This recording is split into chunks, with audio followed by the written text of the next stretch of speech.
Yo, what's up? This is Splendid Radio on PharcydeTV with my co-host Jeremy Scipio. What's going on, everybody? And usually we have Splendid is based around comedy or hip hop. And if you could have heard our B-roll conversation, you would have got some comedy and some hip hop. But yeah, man, I got these cats. Right now we about to get down with the homegirl Nancy, the mayor, put it all together, made it happen. And these guys we're about to talk to, they have two things that are very dear to my heart involved in what they do. And the first would be the foodieisms, and we'll get to that later on in the mix. And the second is fishing. I was stalking their Instagram, and I just saw yellowtail after yellowtail after yellowtail, and I just went fishing for the opening weekend of Rock Cod season this year. So yeah, my arms told me exactly how young I'm not. You know what I'm saying? Going down 500 feet and coming back up several times with a pound weight on the line. Yet I'll tell you exactly where you're at. So we're gonna start this off, and I want the three of you guys to answer the question. Where were you the first time that you heard hip hop? And if you remember, what song did you hear? And it's funny you say this, bro. I actually wrote about this in college, about this experience. It's an experience that just sticks with me, just because I'm a huge hip hop head, especially a 90s hip hop head. And it was, I could remember, I grew up in the Boys and Girls Club. In the neighborhood that I was from, we had a Boys and Girls Club, so I grew up in it. And I had an older cousin, and I don't have older brothers. I have a bunch of older cousins, and these guys are huge 90s hip hop heads. And I had a cousin who worked at the Boys and Girls Club. He actually, was there every single day that I was there. So it's pretty cool because during lunchtime, he'd take me to Burger King, McDonald's, go do our thing, have some lunch. And life was sweet back there, right? Yeah. And his like 92 Suzuki Jeep. And I still remember the moment where, I don't know if I could say that that's the first time I heard hip hop, but it was the first time that I fell in love with hip hop, and I realized the impact that hip hop just had in our community. And it was we were in the drive-through of a Burger King, and my cousin was bumping Wu-Tang Clan, Ain't Nothing to Fuck With, and he was a huge Wu-Tang fan. And it was a very moment that was a still moment for me, because a group of individuals were walking across the parking lot, and they looked at my cousin as he was blasting it throughout the Jeep, and they started singing the words to it, right? And me at this time, I'm probably 7, 8 years old, and I make that connection of how a just iconic hip hop song brought just two different, groups of people that didn't know each other together, the same lyrics. So at that point, I just, and it's crazy for me because that happened at 8 years old. And for an 8-year-old to really just kind of see that, for me, it just stuck. And I wrote about it. I wrote about it a few years back in college. It's still a moment that that I kind of cherish, because after that, it was just, it opened up a new era for me, a new genre, a style, right? Because to me, hip hop was not just the music, right? It was everything. I went from b-boying to tagging on trains to, the last thing I did was DJing. And so, like I said, it was just that moment. It was a very still time for me that I could capture. And every single time I get asked this question, I always revert back to that. So shout out to my cousin Frank. He put me on game on kind of what hip hop did for me, for sure. Oh, okay. And Anybody else? Yeah. So we go to Nick. Nick been quiet. We'll let him give it. Yeah, man. I'm just trying to think, like, as there's so many times I think back to hip hop, and I mean, I've been listening to hip hop since I can remember. It's always just been around me, growing up in LA. You know how it is. Your neighbors are bumping it. Even if your parents don't listen to it, you got your friends listening to it and everybody listening to it. So I'm just trying to figure out, all right, like when was the first time I listened to hip hop? And I can't really figure that out, but I remember like certain days of my life where I guess hip hop really influenced my life. And I remember the first time my mom bought me my first album. Like, I remember the first album she bought me was Tupac's. Tupac's Greatest Hits, right? So I'm like, I jump on Tupac and I'm like, fuck, I get to fucking listen to, not only just all his songs, but all the best songs. And I'm singing, I hit him up. My mom's like, what the fuck? What did I just buy him? Right. But yeah, then I think about like other moments where, I remember this girlfriend I had like back in 6th grade or 7th grade. She bought me a Chronic 2001 for a Christmas present. And I was like, all right, dope. And that was a banger, right? Like, I mean, hey man, you doing some living, man. I didn't have anything dope like that going on in my life. Really? Fuck. Yeah, man. Yeah, I don't want to throw her name out there, but yeah. Nah, you were living, man. Yeah, dude. So and then I remember my boy, my other boy, that he was just another writer, another tagger. I was again like into tagging. I was a kid, just writing, and that style of hip hop was more that I like the art side, right? And he introduced me to M, and that's when I got really into like Eminem back in the day, and the whole Slim movement.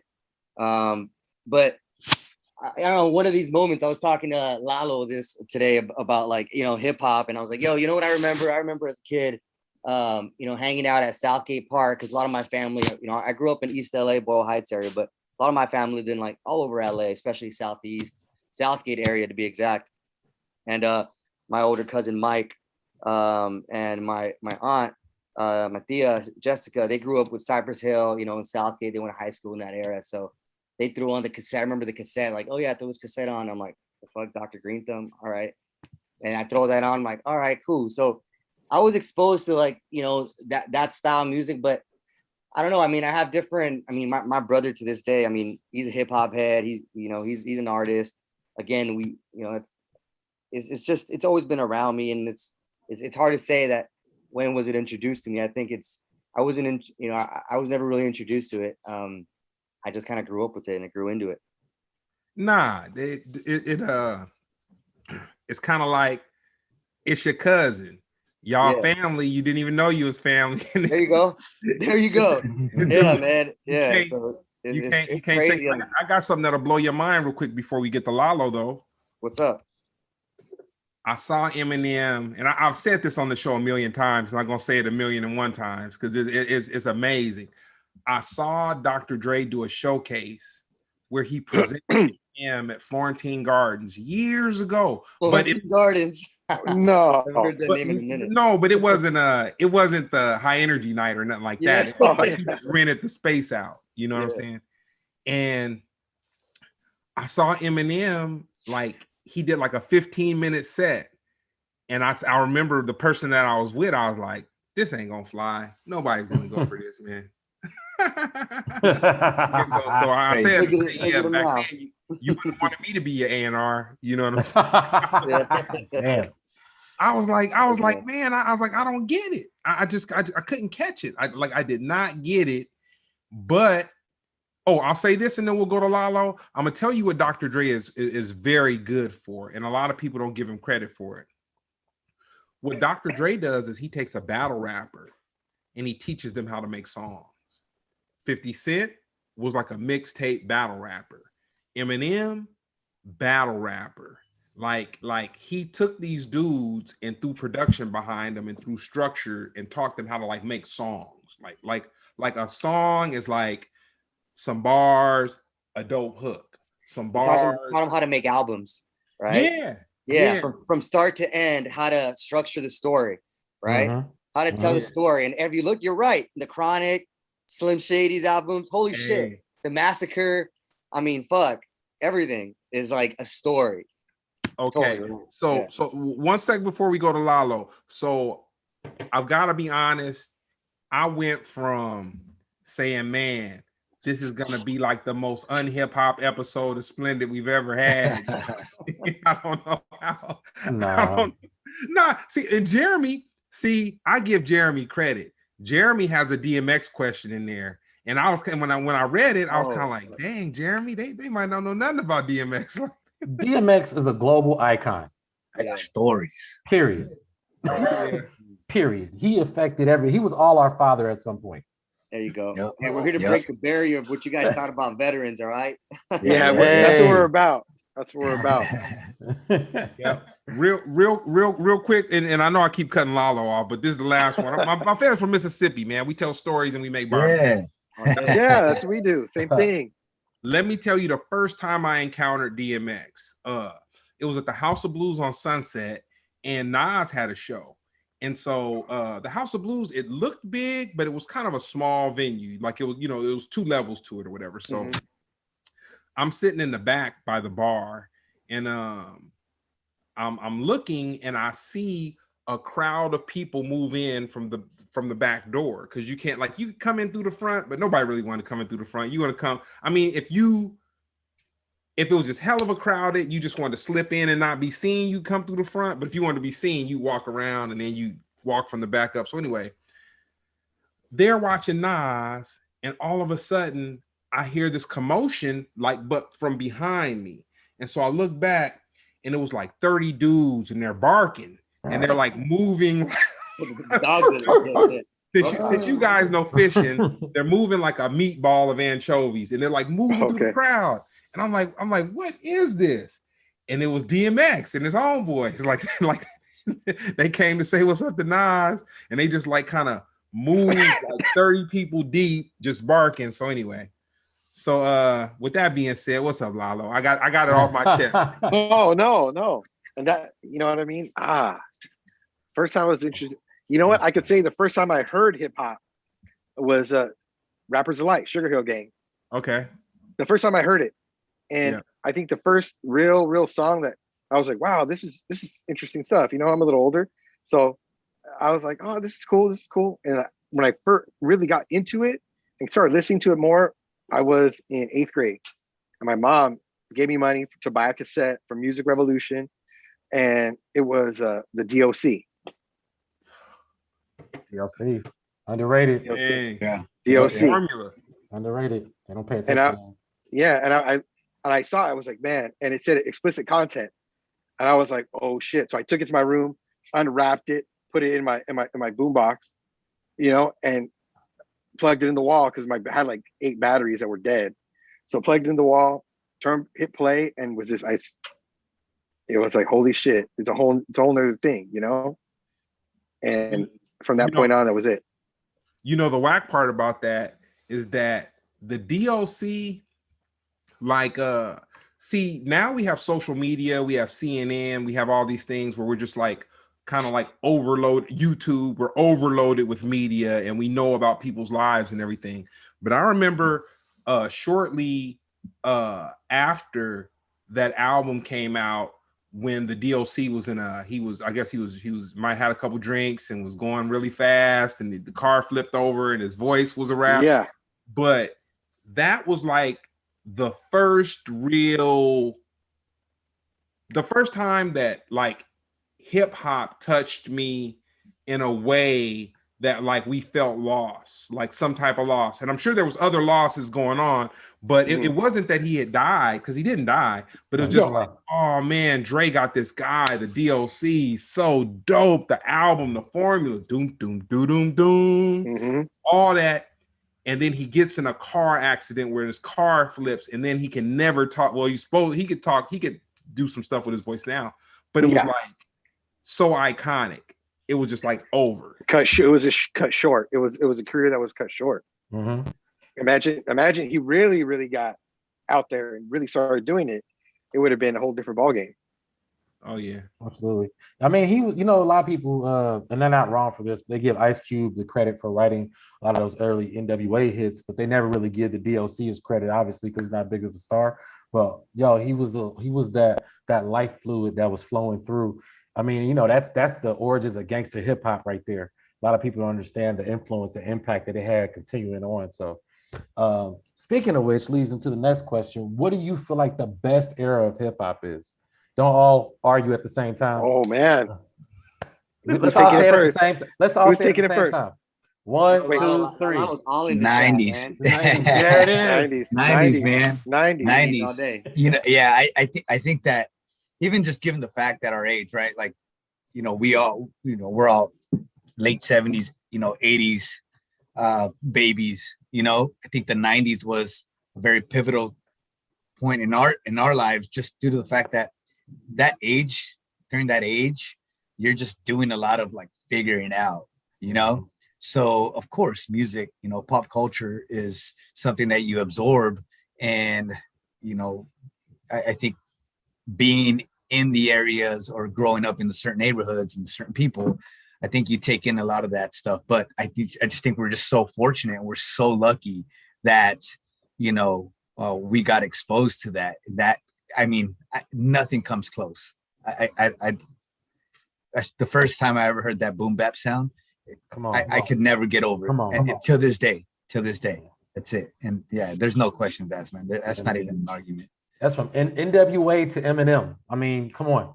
that's all of it right there. Yeah, East to West Coast. Yeah. Even MC Hammer. Nobody wants to mention him. They erased MC Hammer out of hip hop legacy completely. Bro, I had an MC Hammer album. I swear to God. Everybody did. Everybody did. Yeah. Oh man. Come on. They be skipping over Hammer, man. Yeah. I'll tell you something. Maybe crazy. that was the first fucking hip hop artist I listened to. Who knows? I swear to God. It was yeah. Holy shit. Parents taking you to like the homie's house, and you gotta be. I remember the album cover too, with his fucking, his fucking pants, the freaking Velcro on the bottom. Yeah. Yep. That MC Hammer shuffle, side to side. Oh my God, I will never forget that. Yeah, no, 90s all day. He was banging, 90s. bro. I'll tell you something crazy. I'm a little older than you guys, and like I didn't even see the 90s sneak up. Like for me, I get people that are on golden era because man, the golden era was hell of a dope. But man, I think back to me being in high school and the bass and I Ain't No Joke, Eric B. I remember hearing that, and then Public Enemy had just came out. So you're watching the video and you see Flavor Flav in the video, and he's doing the Flavor Flav dance. And it's just like, oh my God, like this is just some whole. Then you got Public Enemy coming, which I'm glad that Chuck D and Be Real, along with the guys from Rage Against the Machine, did Prophets of Rage, because no disrespect to Rage Against the Machine, I think they're dope. Like, man, I didn't get them until I saw a video, and then I saw them rocking Dodger Stadium, and then like me just seeing their music and then understanding that many people could get it, like that kind of got me into them. But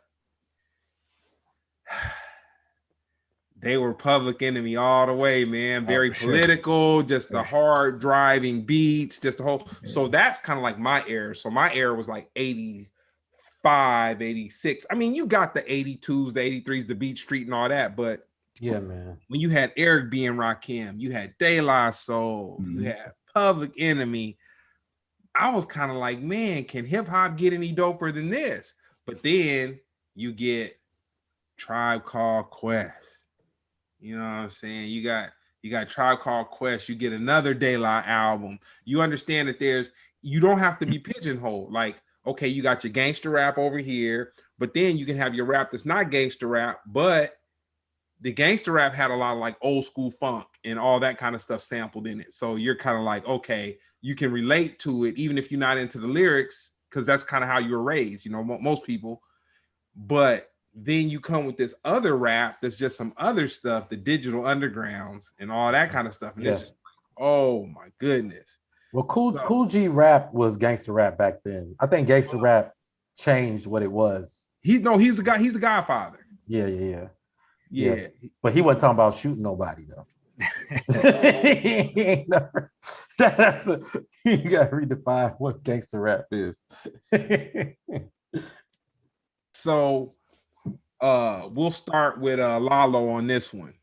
when you were in junior high school, what was like the musical? Because when you were talking about, when we were talking some of the B conversation before we went live, like you knew exactly where I live. Like you were talking about all the different, Yeah, like the ethnic type of stuff areas. going on and whatnot. And so, like when I was in junior high school, we had heavy metal, punk rock, hip hop, and then popular music, which was new wave. I guess well, there was popular music and new wave. You know what I'm Yeah. saying? But like that was kind of like the soundtrack when I was in junior high school. What was the soundtrack going on when you were in high school, junior high school, Lalo? Oh, in junior high school, man, that was like 8th grade. You know what I mean? Just I would go to the dances and see all the chicks on one side of the hall. You know what I mean? Of the dance floor, and I was like, man, I'm gonna go just because my friend told me to go. I always wanted to dance. I never danced, and we just left. And my buddy threw on like a crazy Vandals album, and I was like, I'm gonna leave that. Fuck that. I don't want to even be a part of that whole popular music dance. I'm gonna dance with we busted that Vandals album Real quick. So somebody played a Vandals album at a junior high school dance? No, we went outside. Oh, okay. He had a tape. Okay. And he put it on a little boom box, little portable. And I'm like, man, this is it. And we started skating. I was a little skate punk. So it was all that skater kind of punk rock, you know what I mean? Bad Religion, stuff like that during 8th grade. And then I kind of just, high school came and it just totally, things were different at that point on, you know? Okay. And then you, Nick, what was the soundtrack? I think about, I have my girlfriends giving me like, the crying. A lot of girlfriends, all that. man. But I think about like, at the school dances, like, they got like, I think Lil Wayne was hot, like Hot Boys was hot, Juvenile, Manny Fresh, it was that era. Hey. So it was like, and I'm 34, so I went out middle school. I was like, I don't know what 90s, like mid 90s. So yeah, so Hot Boys, No Limit, all that was hot. All right, and then you, Manny. Reasonable Doubt. That was my go-to right there. In middle school, I was a big. That was some good upbringing right there, man. Yeah, J fan. If I could get my hands on a JC album, I was doing it. So I mean, yeah, so Reasonable Doubt, and then Blueprint. Just that was my era in middle school. Again, I was more of I loved West Coast hip hop, but I was a huge East Coast hip hop head. And so even though I grew up on the West Coast and went to school down here, I always kind of went against the grain, because at that time it was always like, well, you East Coast head or you're West Coast hip hop head, and even all the way through high school, because in high school I was huge. I just got into this huge Mobb Deep phase, where I was just bumping Mobb Deep for everything, and just a group of guys that I was hanging out with. We were just big Mobb Deep fans. So in our school, that was a big thing, right? Because everybody was, you had that Clan. people were divided, and East Coast hip hop, West Coast hip hop. But I just grew up naturally. Again, like I said, I was introduced to hip hop through Wu-Tang, right? So I just gravitated to that boom bap sound, and that really generated mostly from the East Coast. So yeah, I mean, in middle school it was a lot of Jay-Z, those albums. Going into high school, bumping even just old Mobb Deep albums would just kind of resurface, just because in that era, everybody was just kind of diving into that style, as far as rocking the Timbs, the big pants, the big hoodies, the Dodger or Yankee fitted. So it was kind of weird growing up in the West Coast and being into hip hop, because you kind of really, you actually really did see it, kind of that just being divided, especially where I lived. I'm more from Southern California, like deep South. Okay. I'm like I'm the Palm Springs area. So out here, you kind of got, it's a little melting pot of hip hop heads, as far as kind of you either West Coast or East Coast, and you know, you move more towards where you guys grew up. It gets a little more you know, valued as, hey, West Coast hip hop is here because it you know, it was born in your backyard. You know, how'd you feel when Jay first went at Prodigy? when was that? When Jay-Z went at Prodigy, how'd you feel since you was a fan of both? Boy, that was crazy for me. And I mean, even when the Jay-Z and Nas beef was happening, I didn't know what to do because I mean, hands down, Ether wait. was, yeah, coming out on Power 106. Oh, yeah. fuck. Ether was hands down the biggest and the best, you know, comeback song. Hip-hop diss record of all time. Yeah. The best diss record of all time, right? All time. But he and Jay-Z was my favorite artist at the time. But Hold on one second. Yeah. Now you sparked something. What you got? I gotta spin that record back. I can name 2 diss records, and then we're gonna get into the Save the Brave. Because see, the thing is, I was pleasantly surprised by this interview because I thought it was gonna be very stiff and non-hip hop. And I'm like, man, I've been overloaded with some hip hop, but I gotta just spin the record back real quick and say, LL. no Vaseline. No Vaseline, debatable. Okay. Ice Cube. Debatable. Ice Cube, no Debatable. Vaseline. Yeah. Cube went in. Debatable. Yeah. But Yeah. No Vaseline. And then you better not say hit him up. There we go. I got the hardest. Hardest. Okay. Corrupt, calling out names. Oh, Matter of fact, when DMX guy was with Foxy Brown. God rest the dead. DMX guy with Foxy Brown. That broke Corrupt's heart, man. Yeah. I thought you were gonna say the Cannabis and LL Cool J beef. Oh, that was a good beef. That was insane. But yeah, debatable. But yeah, those are good ones, man. Cool. So if you're a West Coast head, you throw out the game too. Yeah. You know, because the game he had some diss beats too. He went at it with 50 and hard. He was hard. Was that 500 bars and running? Yeah, I think it was more than that. That dude was crazy. Yeah. Went on and on and on and on. That dude was insane. He raps as a hobby for sure. Like it's not a job for him. Oh no, he's a gangster first. Yeah. How did you guys meet? Hey, Manny's a storyteller, Manny. Yeah. Let Manny go. That might be the pinnacle part of this interview here. So obviously we're all veterans. So I came into the Marine. I went in the Marine Corps in 2005, and while I was in boot camp, I just I held the position of what we call squad leader at the time, right? And you're pretty much in charge.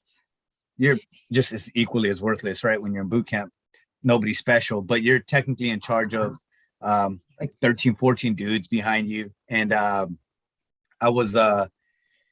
we were getting ready to go inside the chow hall to get some food and start eating. So as a squad leader, it's your job to kind of guide your guys in. Hey, come on, next one. And I'm standing there, and the other platoons in that same company, their squad leaders are behind you, ready to go next. So, I'm chilling, and I just hear somebody in the back go, "Hey, homie, where you from?" And and where I come from, that kind of follows with you either say where you're from or you just like, hey, I don't bang, but we're got hit up. Yeah. We're in San Diego, and I'm sitting there. So I turn around, and where I'm from, you say where you're from, So I grew up in a city called Indio. And so I'm like, well, I'm from Indio. Where are you from? And then he's like, I'm from East Los. And it was Nick. So at that time, he goes, I'm Nick, and I said, I'm Manny, man. Nice to meet you.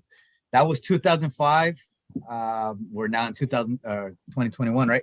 So after that, we got shipped over to our schooling, the School of Infantry, and we were in the infantry training battalion. And and dude, we were inseparable. Became best friends from there. Met our business partner who passed, a few years back, and we kind of ran it from there. We did our stint. We all deployed, Iraq, Afghanistan. We got into it, and then we got out. We did our time, got out. But throughout that time, we stayed tight. Never lost touch. We always said we were going to do something special when we got out, and we did. I think the story gets a lot better as it goes, just because I stayed in. So I stayed in for an additional 4 years. So I did a total of like a little over 8 years, and Nick ended up getting out after 4, and then our partner at the time, Calvin, also got out after 4. So it was 3 of us just hooking and jabbing, just staying tight, just best of friends. And Nick and Calvin ended up hooking up, and after kind of just trying to figure out what they were doing post military life, and they hooked up and they opened our very first Bastards Canteen, which is our restaurant, better known and operated. First location is down in Southeast LA, Downey, California. Okay. And they named it Bastards, right? They named it after the infantry battalion that they served with at the time, the Magnificent Bastards. And it kicked up a lot of dust. Really cool thing about it was, at the time I was in Afghanistan. It was 2012, and I started reading the news at the time. MySpace was still kind of hot. Facebook, yeah, Facebook was doing its thing, and I seen that, hey, 2 Marines open up a bar named Bastards, and now the city's giving them shit, trying to shut it down, or at least shut down the name. So it kicked up dust. These guys started writing to every publicist, getting it out to every news coverage, and it worked out, because I was out in Afghanistan reading about my 2 best friends opening up a restaurant. So I shoot this guy an email. I shoot Nick, like, hey man, you're kicking up dust out here. Keep doing your thing. And fast forward, I get out, and just kind of, I'm living in San Diego. They're down in LA doing their thing, but I'm doing the same thing. I'm working in the service industry, bartending, just just diving into that life, and just really fell in love with it. And I was fortunate enough at the time. Also, I was going to school. I got accepted to Cal State Long Beach to kind of finish off my 4 years. Yeah, shout out. And so I made the move down there. I hooked up with these guys, and and Nick, it just made perfect sense. So Nick was like, I actually told Nick that I wanted to come on to the nonprofit that at the time was yet to be kind of mainstreamed, and he's like, nah man, we're first gonna take Bastards to the next level. So I came on. I brought my expertise in the cocktail building, training the restaurant side of the house, how to get people faded. Yeah. Yeah. How to be that party. Yeah, how to be a therapist behind the bar. And after that, man, it was just fun, because I just got to throw parties with my 2 best friends, throughout the year. And throughout that time, Lalo was in the picture. Lalo was one of our original regulars at Bastards. So he started coming around, Lalo being a Navy veteran, but served with the Marines as a corpsman. So he was pretty much the Marine Corps medic. And he was just there, man. Anytime we needed him, he was there. Didn't ask any questions, just did his thing. And eventually, once the nonprofit kicked up, he was a huge part of kickstarting that as a board member, and now as the head outreach coordinator for our offshore program. And he was just the grand old man of our outdoor therapy, right?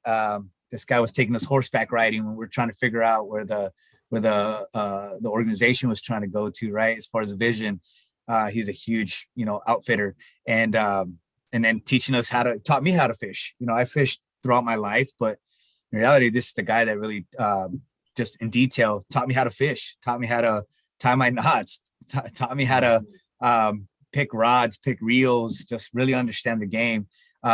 And it was cool, because at the same time, we were able to mesh that.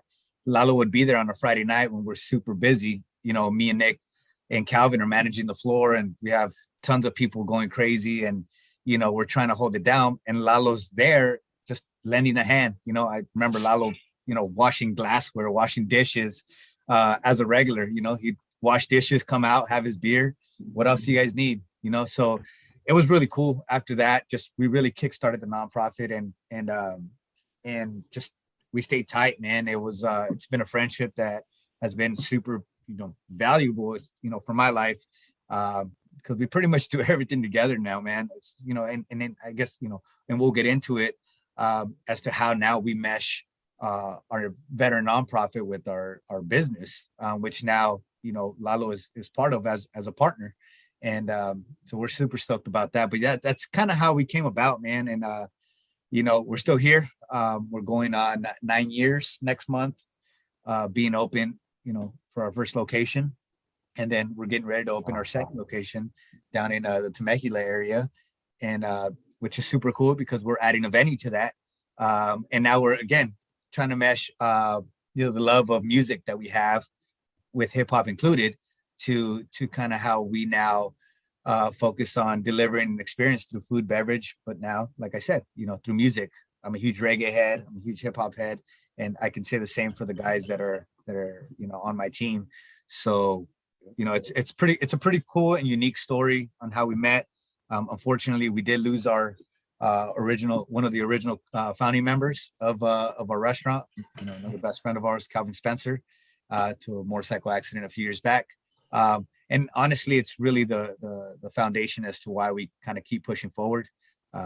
You know, it's we always we had that saying, what would Calvin do? You know, we kind of coined that just because we knew the dude inside out. So pretty much everything that we do based on, you know, it being easy or hard, we kind of just base it off of that. So it's super cool. It's been a super cool ride, super cool experience, and it's a super unique story, and it's kind of really what's made us and what's helped us focus on the community that we're a part of, and that's the veteran community, first and foremost. But the way we're delivering it and kind of bringing veterans and the community together is through just throwing parties, man, and having sweet, you know, music festivals and really rad, you know, beer festivals. And so it's been super cool to see. Quick question from Nancy Artiga. How can I volunteer? I'll let Lalo take this one on. He's our Oh outreach. man, He's the head guy right here. so you can volunteer. There's different ways you can volunteer. You can go on our website, take a look at the website, hit one of the drop downs, how you can help out, and find one of our events. You know, we're having a fishing tournament coming up pretty soon. We're gonna need people for that. So yeah, that's simple as that. Or go ahead and just hit info, send us an email, and we'll find something for you to do, because we really do need volunteers, because I think that's the backbone of any good nonprofit, is having a solid network of volunteers you can rely on. Yeah. Well, you real quick, when Nancy told me about you guys, and dude, not that I hate it when she's right, but it's kind of like you guys are totally different than what she didn't pick you at all. But I just thought this was going to be a very tight, very, very tight interview, and you guys are dope, man. And I'll say this, I was actually going to ask for some free food. Yeah, let's get it. Yo, just come down Get it. anytime, though. Let us know. But you know what though? I couldn't even take nothing from y'all. I couldn't. I can. Can I put an order in right now? Yeah, let's get it. Run it. Fishcanteen.com. I'm already on here right now. Yeah. Yeah, Rib tips. I couldn't even do that, man. I couldn't even do that. But I'll tell you what though, before Sunday, I'm gonna come however you guys are moving, and we're gonna get into what Bastards is and all that stuff.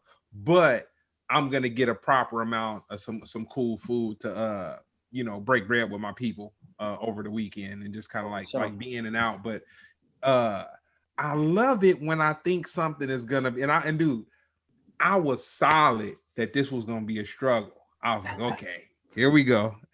I'm sending Nancy the questions, trying to work it out, and I'm like, man, the cool part about it is like, after this, I want to go and have you guys explain like what Save the Brave is. But for everybody who's watching, these are some very humanized veterans that are just, they're just regular people. You know what I'm saying? They were able to connect on hip hop to whatever level they connect on hip hop, and they're out there trying to make a difference. And I'm all for somebody trying to make it happen. You know what I'm saying? If somebody kind of really has it, then I'm like, well, okay, if you have it, then let me get compensated for what I have to bring to the table, and then we go back and forth. But I don't even know the full story of Save the Brave, and just from what I've heard of just dealing with you guys from the B conversation with Lalo on up to where we are right now, I'll patronize you guys, man. Like I feel like what's up? People will pick a Starbucks or a donut spot or a Coca-Cola or a Ben and Jerry's or something like that, something that we like, but we don't see the connection to it. You know what I'm saying? It's just kind of like something we like, we'll just spend this extra money or just whatever. But I'll say, man, if you guys got a restaurant, I'm the kind of dude where, like, man, even if I wouldn't eat your food, like I'm just like I'm full or I've already had dinner or whatever, just me knowing you guys are doing what you're doing, I would just buy, meals and then just, hook my folks up or just whatever. But we gotta patronize each other. You know what I'm saying? That's the important part, man. Like too many people spend money with people who they have no connection to. At least I got Nancy as a connection. You got, like, there is some connection, but I've been moved by everything. And with all that being said, Save the Brave. Tell us, because I'll handle Save the Brave. Okay. Save the Brave is again, we talked about volunteers. Nancy did ask a cool question, is like, how do you volunteer? Well, Save the Brave is a 100% volunteer nonprofit organization. What does that mean? That means that everybody that sits on the board, myself, Lalo, Manny, our executive director, Scott Husing, and Victor Urena, who runs Underground Hip Hop Blog. All of us are volunteer. We do this throughout the day when we have some free time, but in reality, it takes up most of our time. This is a full-time job now, right? This is what it's become, but that's fine. Because Save the Brave is literally what it does. It saves the brave. And who is the brave?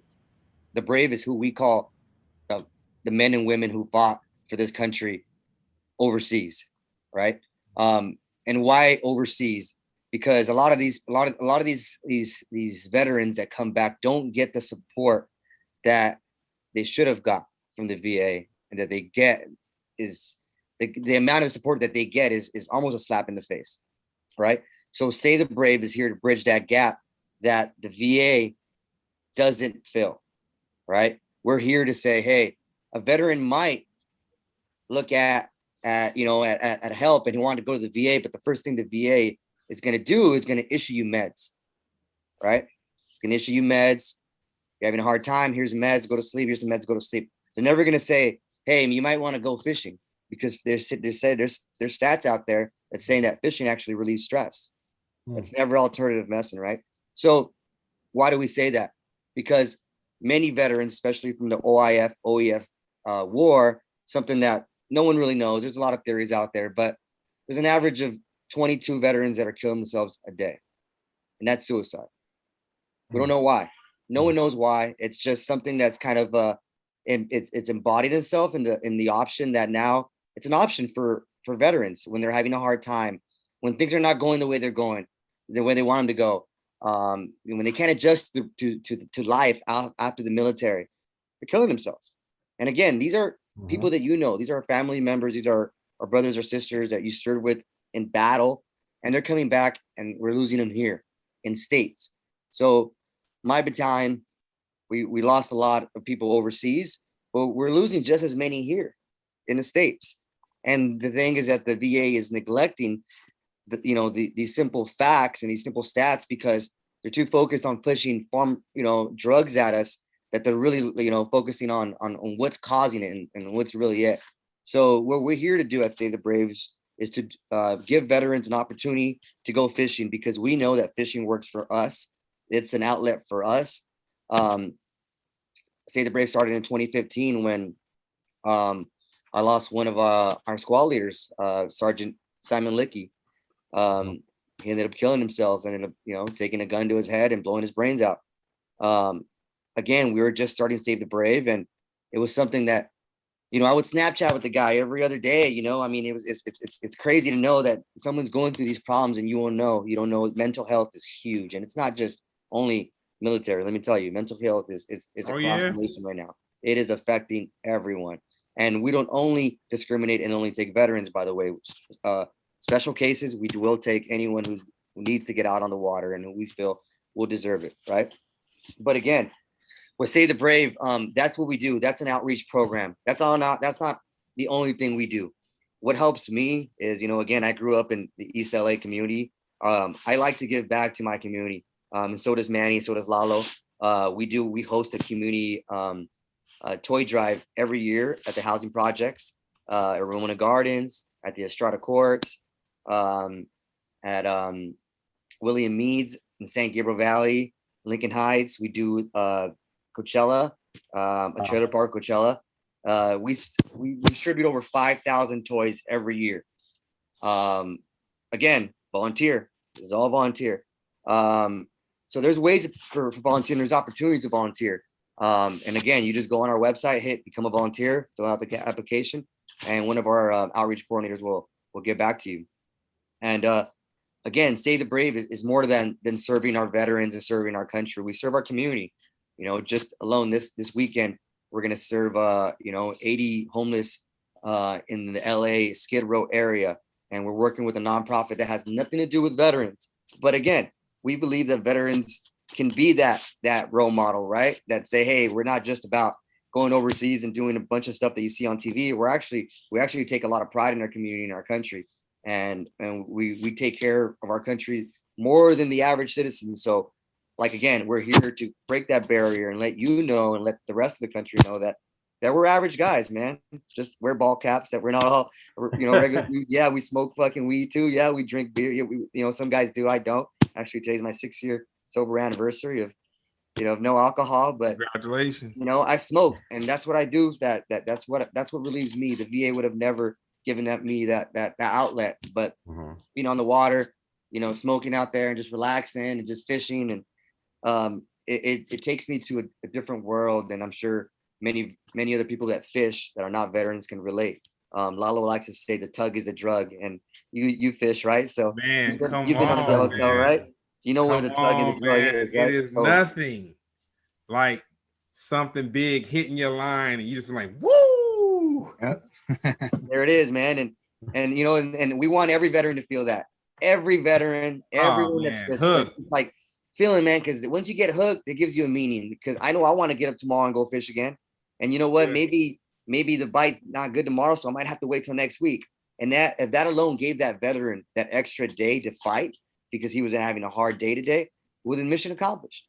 We did our job. I Save the Brave, right? We did our job. I'll say this. I'm gonna talk to Jeremy after the situation, but Jeremy's a comedian. You know what I'm saying? So I don't know how, and I'm not gonna go and offer Jeremy services, but I'll say for me, I have a printing company, and like it's a small company. It's not huge, but I am down to do something to help you guys out for the cause. Like it's so crazy how things happen. Like I promise you, as I was going through my day today, I thought this interview was gonna be like the hugest struggle, man. I was just like, oh man, damn, like, that bad, huh? Right? Oh shit. I was like, man, I got these veterans, but me thinking veteran, I'm not thinking you guys are my age or anything. I'm just looking at Instagram pictures. So I'm like, these guys could be a lot older than me. They can be whatever, but the podcast is like hip hop and comedy, and then we cover other issues. But oh man, this is a very good experience because it humanized who you guys are. You know what I'm saying? Not just the cause of Save the Brave, but like, man, you guys are, you got 3 dudes who in some way have connected with hip hop. They went to school, they served their country, they came back, they were willing to throw an arm back for those who don't have it as easy as you guys have it. You know what I'm saying? Because everybody has it easier, everybody has it better, everybody has it worse. Like it's just, you don't know who is what. But man, I'll say I tip my hat to you guys because it's dope that you guys care enough to donate. Because the thing about it is, some people can just throw money at stuff. And if you have money, throwing money at something, it's doing something, but what's worth more than money is like time. That's worth so much more than money. You know what I'm saying? Investing yourself into something able to help. So anyway, I say all that to say, man, I commend you guys. This is dope. So what role do each of you guys play in Save the Brave? And we'll start with Lalo. Oh, okay. So Nick, you know what I mean? It's crazy how we kind of started all this, and the role I kind of played. It was always, Nick came to me after he started it up and said, "Hey, Lalo, I want to start this nonprofit, Save the Brave." Me and a really good friend of ours and co-founder, Ernie Delgado, a Vietnam veteran. He started off with Nick, and shortly after, we were friends, and he said, "Hey, I want to bring you on. I need someone to kind of help plan these events." I said, "All right," so I got on, and slowly my role has evolved into being a coordinator and a director, when I was just putting events on for my friends and making phone calls and, finding a marina that's going to take, 20 guys, 25, 22 guys, like on our first trip. We called it Healing Afloat. We made sure we had 22 guys on it to remember that we lose 22 veterans a day. So we called it Healing Afloat, got 22 veterans on it, and my role evolved, and it just became as an outreach coordinator and director. So I kind of make sure everything happens. I make the connections and make those events happen, and find outfitters and guides that want to help veterans out. And luckily, we found some really good guys that have taken us under their wing and shown us the game. It's really what it is. It's a whole different world when you're doing the fishing and it's and as far as a nonprofit too. No, dope, man. Like I said, man, I was driving home hungry today, and I was like, "Ooh, I'm gonna give me some barbecue. I'm gonna have Nancy hook it up. I'm gonna have her make the call." Just stop by, bro. We're there. Stop by. We're there. But I couldn't even take it. I couldn't even do it though. I'm telling you, man, you got me. Man, there's no way I could accept anything from you guys. Like, no way. Now you know where we're at. Yeah. Nah, that's dope. Did you want to? Yeah, you can go ahead. Well, I thought everybody's gonna break down their role. Oh, yeah, that's right. I'm following the interview. I don't know. I'll go. Yeah, I'll go. So I'm also outreach coordinator. I'm also a board member. So kind of my role in all this is just to help Lalo facilitate these events, gather these, volunteers, and just kind of really make the connections, connect the dots in these different events. For example, if we have 5-6 veterans going on a fishing trip with us, there's a lot of admin that goes through and that happens for that, right? Because we're not just trying to capture, get that veteran there, but there's a lot of logistics that goes in through it. And a lot of times we want to capture that veteran's information so that we just follow up. We're doing a lot of follow up, get him on another trip, just kind of keep tabs on him. So that way we keep that kind of veteran to veteran therapy concept going. And, if they need any follow on, help with anything else, then, we're there to help and make that connection. So I'm right there with Lalo, just kind of, help facilitate those roles, along with, just board member decisions, doing secretary stuff. It's really cool to see. Again, we're all an extension of it, and we all branch out and have our own, group of veterans that we pull from to use as volunteers. So it's been one of the coolest things is now I've brought my group of friends that are veterans. Lalo has brought his, Nick has brought his, and now we have a group of individuals that we pull from to help volunteer during these events, whatever it might be. Because again, it hasn't only been offshore. Now we do just focus on our offshore program, but we've done events from everything, you know, and every single time we're able to make connection with other veterans and get them out there and volunteer, gives them a purpose as well. And now they're fully vested and involved, and now they have their own roles within the organization. So it's been really cool to see. So that's kind of my role, is just making that connection, and also really just kind of streamlining that parallel universe between Bastards Canteen and Save the Brave. You know, that's what we've been up to. Oh, Okay, so do you feel like there is a connection between hip hop and food? Wow. Yeah, I mean, I think just entertainment and food in general. Okay. But I feel like hip hop has a connection with everything, man. It has a connection with whatever you might want it to be. And the way we do it, it's a very unique way. And I love it, because it kind of, it lets people know kind of our underlying love of hip hop. So if you go through our videos and our content, everything is backed by like a hip hop genre, right? So a lot of our videos that we create, a lot of our, you know, cocktails, food, live, you know, V-roll shots, and All of them, you know, events, all of them Y'all have be dancing and eating. yeah. Well, all of them have that you know, a hip hop genre. Playing. You know, we love the beat. We love how that rolls with, you know, the content that we want to put out. And I think a lot of people, and right now it's big, but a lot of people don't understand that that's huge, right? You need to understand the music before you actually shoot the video, because when you're shooting the video, you have the music in your head. So what we love to do is whatever song I choose, or, you know, anybody chooses for our videographer, Muds, to put on the video, we need to have that song there ready, playing as building a cocktail video, or we're shooting food, or a food video, or a chef is just whipping it up in the kitchen, and that song is playing. So now Muds, our videographer, who's a hip hop head, huge hip hop head, he has that, you know, that song playing, and now he knows how to shoot the video, how to shoot the food, how to shoot the cocktail.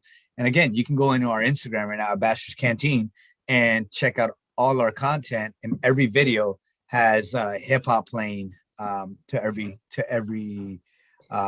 piece of content that we have. And that's just because it makes sense. It flows correctly. Again, it's hip hop does. And it starts in the kitchen. Our chef, I mean, a huge hip hop head, right? Huge Farcyde head. Huge Farcyde head. Shout out to Chef Tony, right? Hey. what's up, Chef Tony? I'm gonna be eating some of your food within the next before Sunday. I'm gonna be snagging on some bastards. You know. There you go.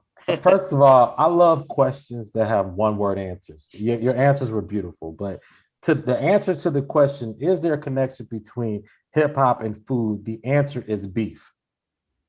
That's the answer to the question. That's the answer, dude. It's freaking beef. Beef. Secondly, We're not smart enough for his comedy all the time, man. He has very intelligent humor. Secondly, thank you.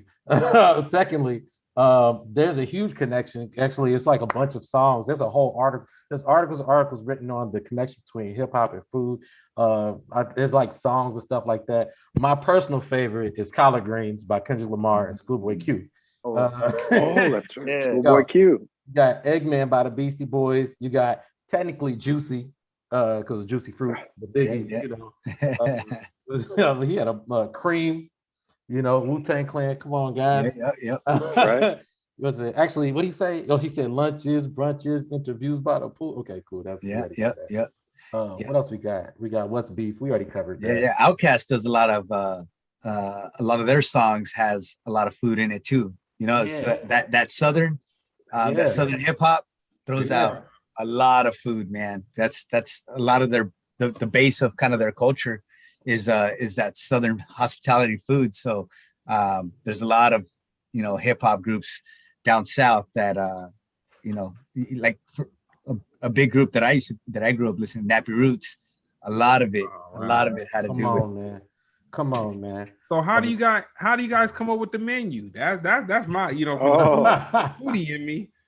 and whichever It's, one. Or, I mean, the food is it's always, again, we, Manny said it earlier, what would Calvin do, right? So it's definitely inspired by the original chef Calvin Spencer, RIP.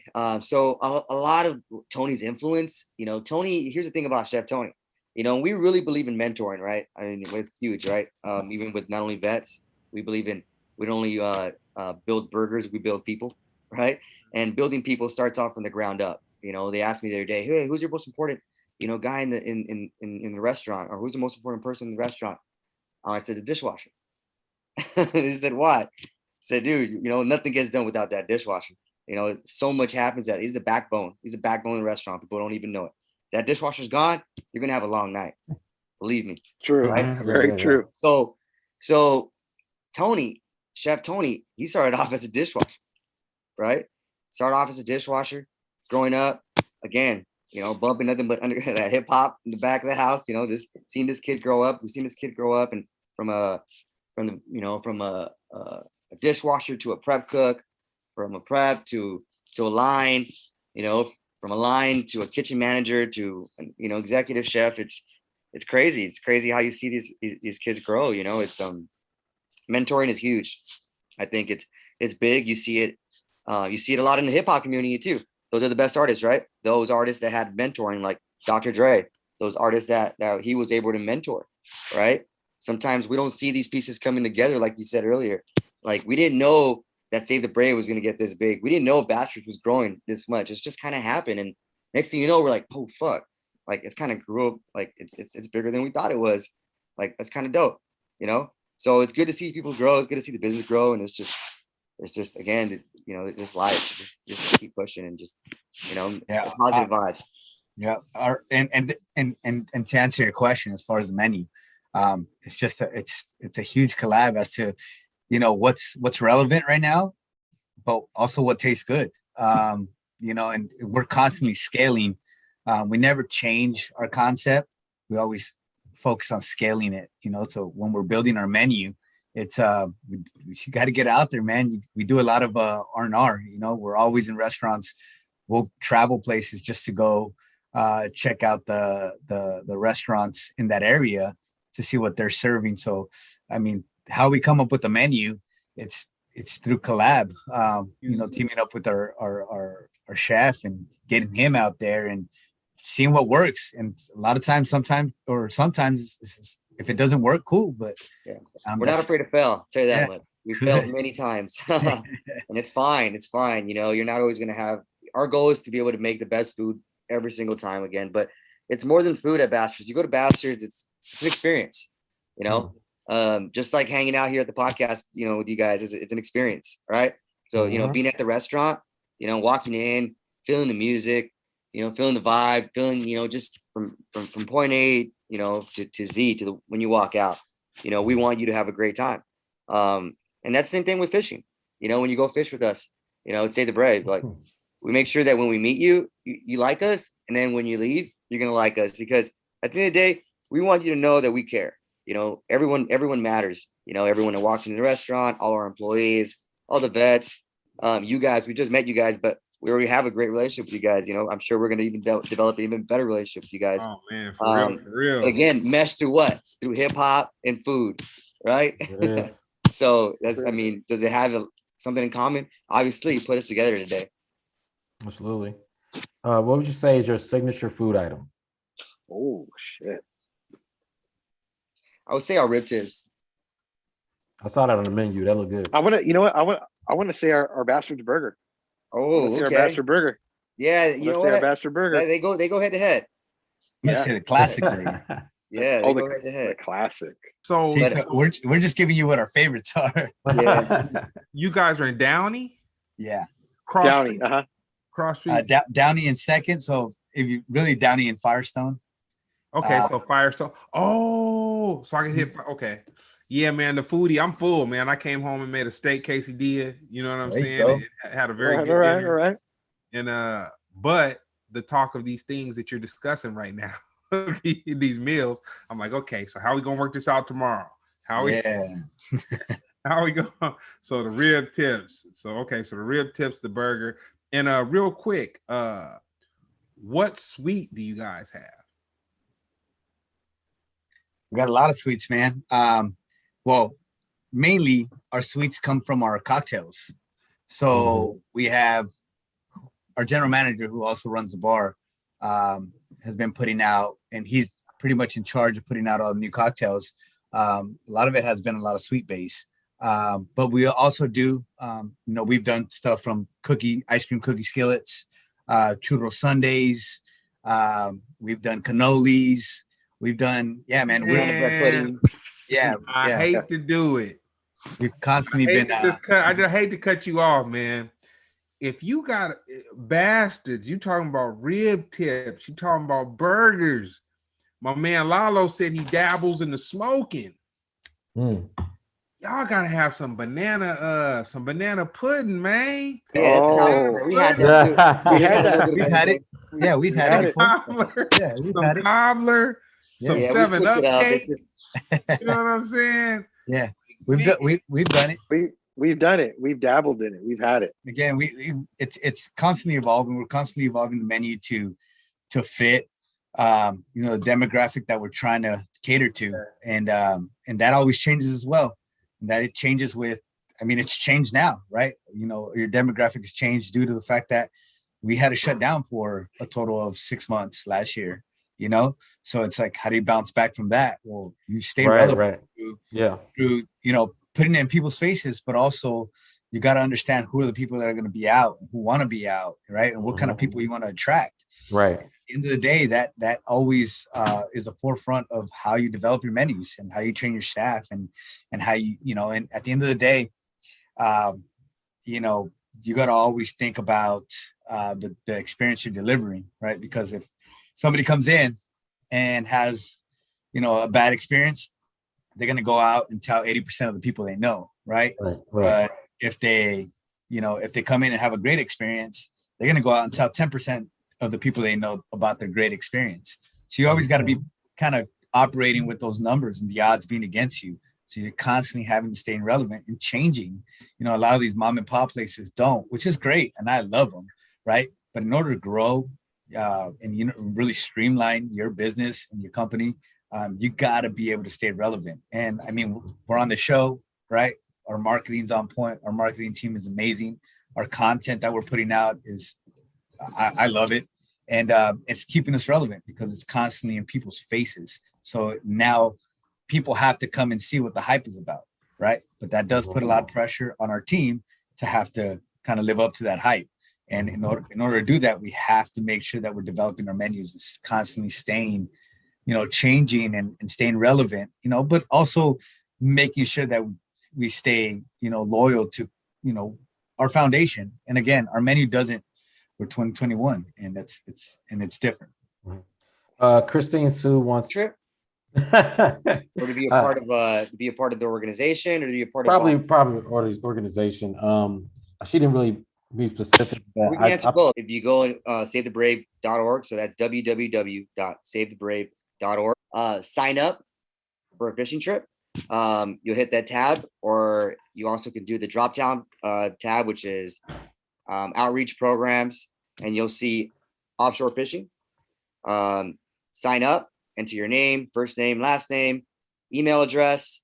As soon as you do that, you'll get prompted with an automatic email that'll give you a list of questions to answer, liability waivers, D214 submittal, ID, all that good stuff. Just so we could just follow all protocols. But that's how we get you on our fishing trip. Once that's done, probably Lalo or one of our outreach coordinators will, get a hold of you and then put you in one of our fishing trips. If you're a veteran and you want to just come on board and help, and fishing is not your thing, and you just want to go and help, come out and help on one of our toy drives, our clothing drives for homeless vets, or whatever it is, and want to just give back, again, you go on the website, there's a tab that you'll see ways to give. You hit become a volunteer, you fill out the application, and one of our intake coordinators will get back to you. Our website is pretty much our hub. That's how we work. We don't have an office. We all work virtually, or from the restaurant or wherever we're at. Our office is the water. It's usually fishing. And that's the way we like to keep it for now. But we encourage any veteran that wants to come out and help. You know what? It's something that we fail to say. It's therapeutic for ourselves too. It's therapeutic for me. I know Lalo feels the same way. I know Manny feels the same way. I know something about being on this podcast is therapeutic for both of you guys, right? When you find passion, when you find something that you really love or you really like, it's not a job anymore. It's not. It's just having living people. It's what we're here for. If you're not giving back to the community of hip hop or whatever you believe in, like us veterans, then you're not taking your own, and you're just a leech, I believe. Right? You're just coming in here and not giving back. So we're huge advocates of taking care of our own and giving back to our communities, whatever it be. Mm-hmm. Dang, that's dope. Well, nah, man, we gonna break it down to the last question, and I'll let all three of you guys answer it. So, based on what you've seen with the pandemic, what you've seen with the restaurant, the ups and the downs, the roller coaster, the whole nine, we're gonna start with Lalo. Where do you see social interaction going in the next 2 years? Oh, the next 2 years, social interaction. I think it's gonna. I don't think social interaction ever really died. I think it just changed because we were always interacting socially. We're social beings. We're a herd animal. You know what I mean? With just tendencies to want to just go off on our own sometimes. But essentially, we're bound by our community and our herd. The pack. And I think it's going to be back to where it was with changes, of course. But I think that we never really left social interaction because we're interacting right now socially through Zoom. We're the beauty about being a human is us able to problem solve and find a way. Mm-hmm. Like we found a way to connect veterans. We found a way to connect with you guys, and it's connection didn't go anywhere. I don't think it did. It just changed a little bit. Nick? Oh man, Lalo hit it on the spot. We're human and we love to connect to one thing or another, whether it's culture, whether it's music, whether it's our veterans. We all want to belong to something, and connecting to people gives us that outlet, right? That's how we are able to represent ourselves. And I don't know, man, at the end of the day, we're throwing shows. we're ready to rock and roll, and everybody that's coming out, you see other states already popping with social interaction that never went anywhere. So I don't think it really went anywhere. Concerts are coming back. We have a 420 show at Bastards, so come through. We'll smoke you out. With rib tips and green, right? Yeah, man, the connection ain't going nowhere, man. Real quick before we get to Manny, man,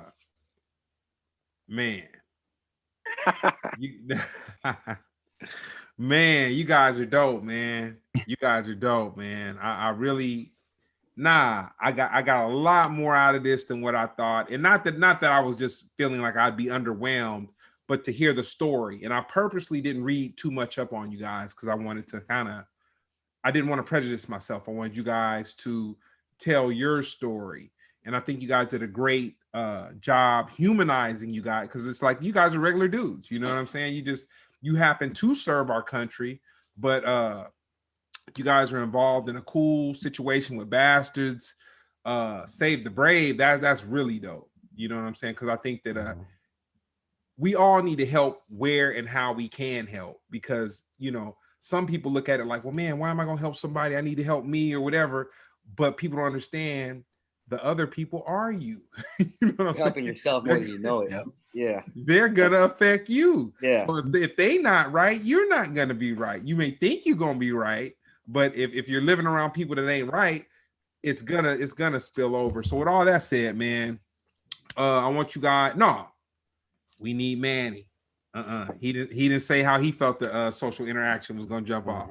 No, man. I mean, just again, these guys hit it, but I think a little differently.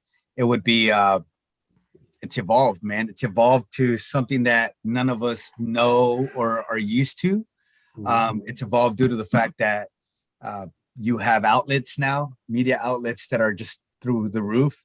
There's no way you can possibly lose connection with absolutely anybody. It just shifted. It's evolved into, now you can interact at any time, any day, any place with absolutely anybody in the world. Just understanding that, just kind of gives you that simple answer of like social interaction just changed, right? It just evolved into what it is now, just due to the fact that you have so much more access, right? And that's why we worry more. That's why we're scared more. That's why we're happy more. That's why, it's because of the amount of access that we have to the connection between the real world and kind of our homes, right? And so as far as social interactions, it's the exact same thing. It just, again, it changes. And again, I think it's for the good. It's going to give opportunity for, a lot of people to have the luxury of, podcasting from their home, working from their home, just due to the fact that, that the outlets are evolving to next level stuff. So, no, absolutely not. If anything, it's social interaction is going to go through the roof. And I think you're getting these answers from us because we never stopped, and we're in the service industry world, right? That's, restaurateurs. And so that's kind of our job, is to create interaction. And just, an example of that was throughout the pandemic, while we were closed and we were only able to do takeout, we were utilizing, we're throwing live shows at our place and just streaming them online. We had bands, we set up a backline, and I had my brother come in, set up a backline, run the sound system. He's a musician. And we just started throwing shows and just streaming them online. And at the same time, we were live and getting people to come in and order their food as takeout. So again, being in the service industry is, for us, it's our job to create and continue to have that social interaction between people, and in any means necessary. And at one point when we were shut down, we were still throwing shows. We were throwing shows at our spot with nobody in it, and myself, Nick, and Lalo behind the cameras running, the live Facebook shows. Our bartenders slinging cocktails at the same time. And had people come over buying drinks and, to go, or they would be dropping tips on Venmo, because we'd showcase the musicians' Venmo on our live, and they were getting paid. So again, social interaction, man, it's if anything, it's going to go through the roof. Mm-hmm. Nah, that's dope. You want to drop your socials? Yeah, I mean, I'll get on there. I just want, throw them out there. I know that we don't really throw our personal stuff out there too much. So we'll do our business at Save the Brave, at Save the Brave org for IG, at Save the Brave _offshore for all the cool fishing pics, and for our restaurant at Bastard's Canteen. And then, we're launching our YouTube channel. Find it. We're going to be dropping a fishing show every month. You'll be able to see us fishing, us listening to hip hop, listening to our playlists out there, doing what we do. Hopefully you get on the water with us and you get on an episode, right? Hey. So we're dropping an episode with y'all. Get out there, get you guys on some fish. But before we leave, in reality, we're talking about the backbone and who really, does all the work. I'm sure there's a lot more people that, part of your team that we're not seeing that do a lot of work. And I want to give a shout out real quick to all the guys on our team that do a lot of work and are not here in the Zoom to represent Save the Brave. And, guys like, our outreach coordinators like Dominic Chavez, Justin Seves, David Flores, Jonathan, aka Shrek. Again, these guys are all veterans. Our videographer who's not a veteran, Mighty Muds. Fallon, our web manager, and all these people who just do so much and ask for very little. And many times we forget, because we're pushing them, we're constantly pushing them, we're acquiring so many things, and we're like, we forget that this is a volunteer thing. We forget that because we do it, we have so much passion for it. But we give it up to these guys, because without them, none of these trips would be possible. none of them. Mhm. You know, without them, none of this fundraising would be possible. So, you know, another guy that does so much work for us, and it's like probably the biggest hip hop head that we know is Victor Urena, who runs Underground Hip Hop Blog. Check him out on IG. Navy Veteran Sailor of the Year, Purple Heart recipient. Again, you know, we're just, you know, average guys that you know, serve our country, serving our community. But these guys, they give it all, and these guys are volunteering. So I just want to say thank you to them, and thank you to you guys for bringing us on board. For sure, Man. man, for sure. Hey man, once again, we gonna thank our Nancy, who throws dogs Shit, under Nancy, the bus. you know, of all people. You know what I'm saying? Yeah, you have to thank She Nancy. like to throw dogs under the bus. You know what I'm saying? So what's up, Jeremy? You got anything you want to shout out? Anything? No, not currently. Stop it. Yeah, no. Jeremy be doing shows. He, you know what I'm saying? He try to fly underneath the weather so he don't. Hey, look we too got. funky. We got to connect. We got to get you in. Got to get you in. Absolutely. I'm down. That'd be great. Let's Yeah, do you know, it. we'll be doing comedy for a cause in our Temecula location once a What's month. that? Yeah. Okay. So comedy for a cause. Again, all the proceeds, you know, will go to the nonprofit organization and the comedians. You know, we'll do the, you know, split, you know, the business, how that works, right? Mhm. So Lalo's the man to talk to. Actually, he's our talent buyer. Okay. So, but you know, we can get you on there. We can, you know, you know, you're fam now, man. You belong in Bastards, you know. So I appreciate that. you guys are all fam. So Thank we you. want to Thank see you. y'all there. This was very meaningful. Go ahead, Lalo. Yeah, you know, I mean, I think we did that. We broke the mold of what everybody thinks veterans are. Yes. Yeah. I think a lot of people pigeonhole veterans, especially nowadays. They think that, hey, we're just a bunch of grunt style wearing, you know what I mean, meatheads that like whiskey and bacon and grow beard. You know what I mean? But They're gonna get on you, but fuck them. you know, Shame on me. Shame on me. but we're not. Get Though. 'em. We're just we're Manny, we're Nick, we're Lalo. We're just regular guys who just happen to be in some extraordinary circumstances. You know what I mean? And just we made it out, and we wanted to get back. Basic. Absolutely. Well, dude, I like to say that, man. I really appreciate all you guys for serving the country. You know what I'm saying? People Hey, can thanks, get man. political, It was an honor, they can man. say It this was to an the honor. left, that to the right. But at the end of the day, you got three men who stood up, stepped up, went and fucked with some shit that a lot of people wasn't trying to, you know, wasn't trying to deal with, and you came back home. So we'll have conversation. I'll have conversations with each of you guys separate from all this or whatever, and kind of let you know deeper into what I do. And I'm good folks, man. I'm good folks, and how Yeah, we know. how I can help, I will help. And Jeremy's funny. He's Don't believe the hype, guys. Let's get it, man. We can make it happen. yeah, no, Jeremy's funny, man. He's funny. All right, well, we got to get on the water. There it is, man. You know, we got to get on the I'm water. down. Get Jeremy on I'm the water. down. Some of the best collabs, I think me and Nick, Tessa and Maddie, some of the best ideas and best collabs have come on a 21-foot boat in the middle of the ocean. It's dope. I'm down. I haven't been fishing since I was a kid, so let's go. we'll get you on. All good. Well, no, man, that's Splendid Radio on PharcydeTV. Thank you guys. Peace.